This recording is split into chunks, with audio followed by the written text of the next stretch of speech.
तफसीली रिपोर्ट आपने मुलाहिजा की है। सर्च एंड रेस्क्यू ऑपरेशन इस वक्त कहाँ तक पहुँचा है, बात करेंगे। मोहम्मद काशान ज्वाइन करें। काशान बताएगा क्या देख रहे हैं, ये ऑपरेशन कहाँ तक पहुँचा है, क्या बता रहे हैं हुक्काम?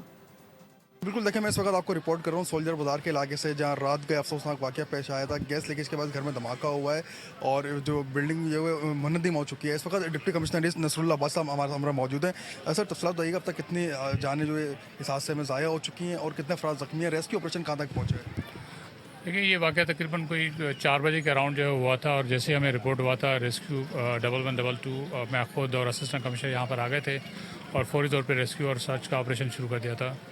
और बर वक्त कार्रवाई में 14 अफराद हमने जो है वो ज़िंदा निकाल लिए थे, ज़ख्मी हैं जा रही है। गैस लीकेज का ही जो है वो काज लग रहा है और वो गैस लीकेज जो है लाइन की है या सिलेंडर है, ये अभी डिटर्मिन होना बाकी है। रेस्क्यू ऑपरेशन सर कहाँ तक पहुँचे वो भी ज़रा बताएं। रेस्क्यू ऑपरेशन तकरीबन क्लोज़ होने को है। जो मोहल्ले के हैं वो बता रहे हैं कि जी 2 और बच्चे जो है वो मिसिंग हैं और उसी के लिए ग्राउंड फ्लोर पे ऑपरेशन चल रहा है और तकरीबन वाइंड अप भी होने वाला है, लेकिन हम थोड़ा एहतियात से काम कर रहे हैं ताकि अगर कोई सर्वाइवर हो तो हम उसको जो है वो निकाल सकें। रेस्क्यू 1122 ईदी छिपा और दिगर हुकाम यहाँ पर मौजूद हैं जो कि रेस्क्यू ऑपरेशन कर रहे हैं, और दूसरी जानिब पुलिस और रेंजर्स की भारी नफरी भी यहाँ पर मौजूद है। गैर मुतल्लिक़ अफराद ठीक को है जो है काशान, आपसे जानते रहेंगे फिल वक्त। बहुत शुक्रिया।